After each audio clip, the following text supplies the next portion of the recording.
এই water bubble ডিজাইনগুলো মাইক্রোস্ট্রোক সাইডে এখন খুবই ডিমান্ডেবল একটি ডিজাইন। আপনারা কিভাবে খুব সহজেই অ্যাডোব ইলাস্ট্রেটরকে ব্যবহার করে এই ডিজাইনগুলো তৈরি করতে পারবেন, আজকের ভিডিওতে আমি টোটাল প্রসেসটাই দেখাবো।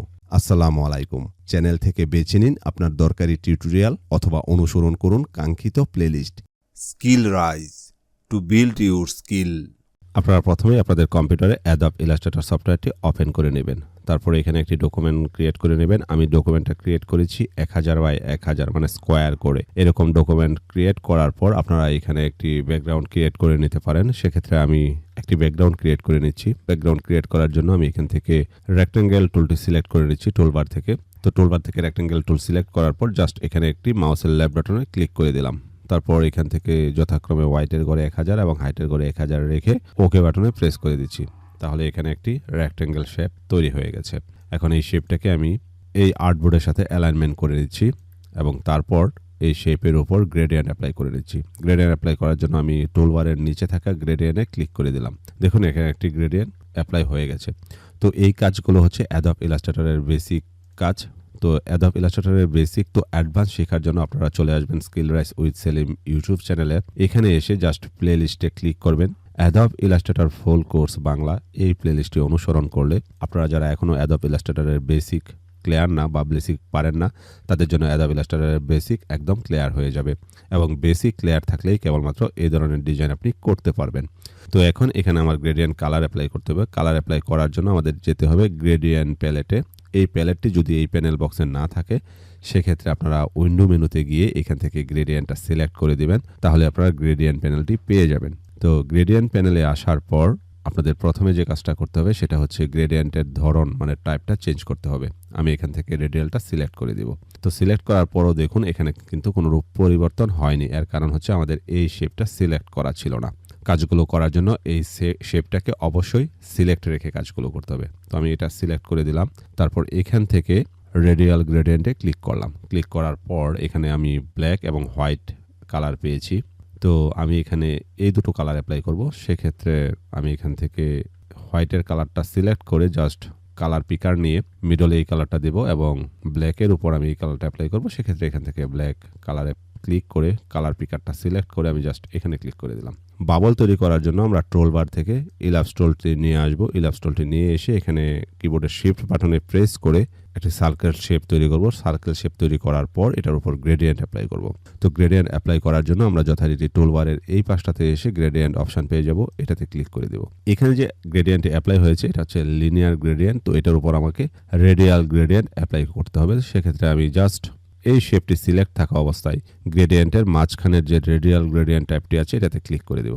ক্লিক করে দেওয়ার পর এরকম হয়ে যাবে অনেকটা। তো এখন এখানে আমাকে কালার অ্যাপ্লাই করতে হবে দুটোর মধ্যেই হোয়াইট। সেক্ষেত্রে মিডলে হোয়াইট যেটা আছে সেটার গ্রেডিয়েন্ট স্লাইডারটাতে মাউসের লেফট বাটনে ডাবল ক্লিক করব। ক্লিক করার পর দেখবেন এরকম একটা ইন্টারফেস আসবে। এখান থেকে হোয়াইট কালার সিলেক্ট করে অপাসিটিটাকে একদম 0 করে দিবেন। তারপর এই পাশে যে স্লাইডারটা আছে এটাতেও যথারীতি ডাবল ক্লিক করবেন। ডাবল ক্লিক করার পর এখান থেকে হোয়াইট কালারটা সিলেক্ট করে দিবেন এবং এখানের অপাসিটিটা আপনাদের ডিজাইনের প্রয়োজন অনুযায়ী যতটুকু রাখলে ভালো হয় সেটা সিলেক্ট করে দিবেন। আমি 60% সিলেক্ট করে দিলাম। এবার এখানে ম্যানুয়ালি কিছুটা পরিবর্তন করতে হবে, আর সেই পরিবর্তন করার জন্য আপনারা এখানে স্লাইডার ব্যবহার করবেন। গ্রেডিয়েন্ট স্লাইডারের মাঝের যে পয়েন্টারটা আছে এটাতেও কাজ করতে পারেন অথবা এই পাশের যে স্লাইডার আছে সেটাতেও কাজ করতে পারেন। মূলত এখানে যে সাদা অংশটা এটাকে আরেকটু চাপিয়ে নিতে হবে কর্নারের দিকে। সেক্ষেত্রে আমি জাস্ট এখানে স্লাইডারটাতে মাউসের লেফট বাটনে ড্র্যাগ করে সরিয়ে নিচ্ছি। দেখুন এখানে এরকম হয়েছে। তো উপরের যে স্লাইডারটা আছে এটাকে আরেকটু সরিয়ে নিলাম। এখন দেখুন অনেকটা সুন্দর হয়েছে। আমি এরকমই রাখতে চাচ্ছি।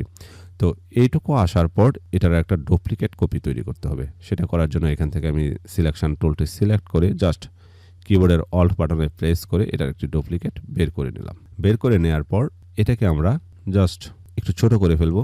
ছোট করার পর এটাকে আমরা একটু চাপিয়ে ফেলবো এবং এখান থেকে আমরা ডিরেক্ট সিলেকশন টুলটি সিলেক্ট করে নিচে থাকা অ্যাঙ্কর পয়েন্টারটির উপর মাউসের লেফট বাটনে ক্লিক করব। তারপর ড্র্যাগ করে এটাকে জাস্ট এরকম করে ফেলবো।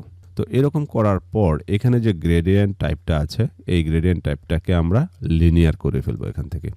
তো দেখুন এখানে গ্রেডিয়েন্টটা কিন্তু এই পাশে চলে আসছে। এখন গ্রেডিয়েন্ট অ্যানেটরের মাধ্যমে এটাকে আমার এই পাশে নিয়ে আসতে হবে।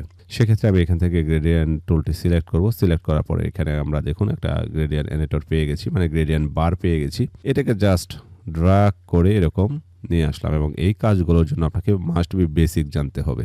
তারপর এটাকে আমরা এই পর্যন্ত নিয়ে আসলাম এবং এটাকে ছোট করে আমরা এই পাশ থেকে ছোট করতে হবে, এটাকে পজিশনিং করতে হবে এবং যেভাবে করলে সবচেয়ে ভালো দেখা যায় সেই রকম পজিশনিং করতে হবে। তো এই করলাম এবং এটাকে আমরা এরকম করে দিলাম এবং এটাকে আমরা এরকম করে দিলাম। এইটা মূলত আপনার বাবলের মধ্যে রিফ্লেকশন ফেলবে। আপনি দেখবেন ওয়াটার বাবলগুলো যখন বাতাসে ভাসতে থাকে তখন ওয়াটার বাবলের মধ্যেও কিন্তু প্রকৃতির লাইটের একটা রিফ্লেক্ট হয়। তো এটাই আমরা এখানে করছি। এটাকে আপনি ধীরে ধীরে আরো সুন্দর এবং আকর্ষণীয় করে নেবেন। তারপর এটাকে জাস্ট ড্র্যাগ করে আমি এখানে নিয়ে আসলাম। এখানে নিয়ে আসার পর প্রয়োজন বোধে আপনারা আরেকটু ম্যানুয়ালি এটাকে চমৎকার একটা লুক দিবেন। আমি যেরকম চাচ্ছিলাম মোটামুটি সেরকম হয়েছে। এবার জাস্ট এটা থেকে আরেকটা ডুপ্লিকেট কপি তৈরি করতে হবে। সেক্ষেত্রে কিবোর্ডের অল বাটনে প্রেস করে একটা ডুপ্লিকেট কপি বের করে নিয়ে আসবেন এবং এটার উপর মাউসের রাইট বাটনে ক্লিক করে আপনারা ট্রান্সফর্মে চলে যাবেন। এখান থেকে রিফ্লেক্টে ক্লিক করবেন। তারপর এখান থেকে হরিজন্টাল রিফ্লেক্টটা সিলেক্ট করে দিয়ে ওকে বাটনে প্রেস করে দিবেন। প্রেস করে দেওয়ার পর এটাকে জাস্ট এখানে ফিক্সড করবেন এবং এটার হোয়াইট কালারটাকে আপনারা একটু পরিবর্তন করবেন এবং সেটা হচ্ছে আপনাদের ব্যাকগ্রাউন্ড যে কালার থাকবে সেটার সাথে মিল রেখে। যেমন আমার ব্যাকগ্রাউন্ড কালার হচ্ছে এটা, সেক্ষেত্রে এখানে হোয়াইট কালারটা আছে সম্ভবত এই পাশে। আমি ক্লিক করে দেখি, না এই পাশে না, এটা জিরো করা, এটা হচ্ছে এই পাশে। তো এই পাশে এসে আমি জাস্ট এখান থেকে এই কালারটা পিক করে দিলাম এবং অপাসিটি আরেকটু কমিয়ে নিব আমি এবং অ্যানিমেটরের মাধ্যমে এটার মানটা আমরা একটু বাড়িয়ে দিব।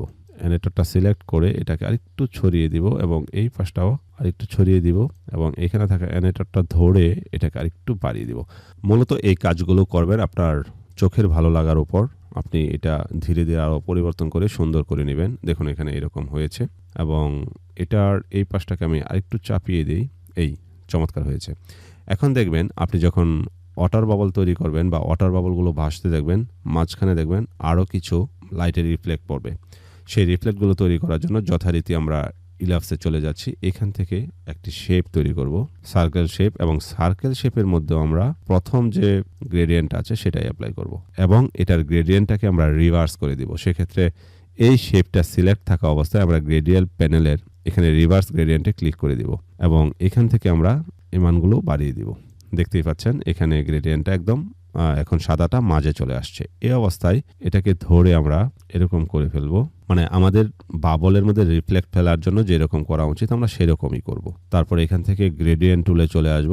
তারপর এখানে অ্যানিমেটরে ক্লিক করার পর চারদিকে দেখবেন এরকম একটা বৃত্ত তৈরি হয়েছে। এই বৃত্তটা ধরে জাস্ট এখান থেকে আরেকটু চাপিয়ে দিবেন।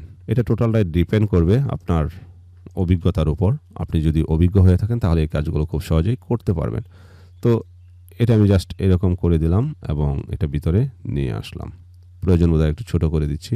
বললামই তো যে এই কাজগুলো টোটালটা ডিপেন্ড করে আসলে যে আপনি কীরকম করতে চাচ্ছেন সেটার উপর। তাহলে দেখা যাচ্ছে হয়ে গেল একটি ওয়াটার বাবল। এটাকে আরেকটু ম্যানুয়ালি এই পাশে চাপিয়ে দিবেন, আরেকটু ছোট করবেন, মানে যেভাবে বসালে জিনিসটা ভালো দেখা যায় এবং দূর থেকে ওয়াটার বাবলের মতো মনে হয় আপনি সেই রকম করবেন। এখন দেখুন এটাকে কিন্তু একটা ওয়াটার বাবল মনে হচ্ছে। এবার আপনি যেটা করবেন সেটা হচ্ছে টোটালটাকে গ্রুপ করে ফেলবেন। সেক্ষেত্রে ব্যাকগ্রাউন্ডটাকে আগে লক করে নেবেন, তারপর টোটালটাকে আমি গ্রুপ করে নিচ্ছি।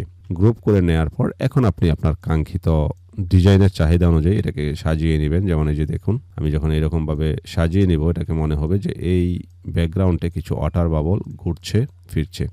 তো এটা টোটালটাই ডিপেন্ড করবে আপনি আপনার ওয়াটার বাবলগুলোকে কিভাবে উপস্থাপন করতে চাচ্ছেন। তো নিজের মতো করে গুছিয়ে নিলেই হয়ে যাবে এবং এভাবে গোছানোর পর আপনি টোটাল এই জায়গাগুলো ফেলে দিবেন এবং এটার যে ব্যাকগ্রাউন্ড আছে এই ব্যাকগ্রাউন্ডটাকে অবশ্যই আনলক করে দিবেন। তারপর আপনারা অ্যাডোব স্টোক, ফ্রিপিক, ড্রিমস্ট্রিম বা ব্যাকটিজিতে ফাইল আপলোড করার জন্য ইলাস্ট্রেটর ফাইলকে যেভাবে গোছান ঠিক সেভাবে গুছিয়ে সেভ করে আপলোড করে দেবেন। পরবর্তী ভিডিওতে আপনারা কোন ধরনের ডিজাইন দেখতে চান কমেন্টে জানাতে ভুলবেন না। আর এই ভিডিওর কোথাও বুঝতে সমস্যা থাকলে সেটাও কমেন্টে জানাবেন এবং পেজে কমেন্ট করে সেটা জানাতে পারবেন। ভিডিও টিউটোরিয়ালটি যদি ভালো লাগে তাহলে চ্যানেলটি সাবস্ক্রাইব করে পরবর্তী ভিডিওর নোটিফিকেশন পেতে পাশে থাকা বেল আইকনটি ক্লিক করে রাখুন।